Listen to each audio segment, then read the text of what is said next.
யாருடைய வீட்டில் பெண்கள் ரொம்ப சிரமப்படுறாங்க சார்?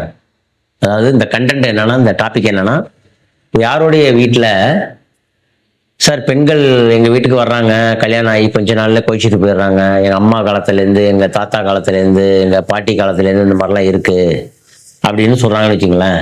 இல்லை சார், எங்கள் வீட்டுக்கு வந்தால் யாருமே பெண்கள் நிம்மதியாக இல்லை. இதை பற்றி இன்னும் தெரிஞ்சுக்கணும் அப்படின்னா ஃபுல் வீடியோக்கான லிங்க் ரிலேட்டட் வீடியோஸில் இருக்க செக் பண்ணிக்கோங்க. இல்லை பெண்கள் டைவர்ஸ் வாங்கிறாங்க, இல்லை பெண்கள் இறந்துடுறாங்க, இல்லை எங்கள் அம்மா வந்து விதவை ஆயிடுறாங்க, இல்லை எங்கள் அக்கா அந்த மாதிரி சின்ன வயசுலேயே கல்யாணம் பண்ணி கொடுத்து கணவர் இறந்துட்டாங்க, இப்படிலாம் இருக்காங்கன்னு வச்சுங்களேன். அதுக்கு காரணம் என்னன்னா ஆயில்யம்.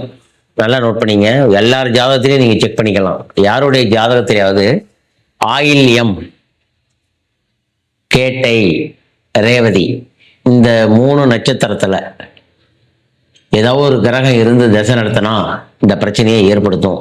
இல்லை இந்த நட்சத்திரத்தில் நீங்கள் பிறந்திருந்தாலே ஆயில்யம், கேட்டை, ரேவதி பிறந்திருந்தா இது ஒரு வம்சாவளி பிரச்சனையோடய நீங்கள் பிறக்குறீங்க.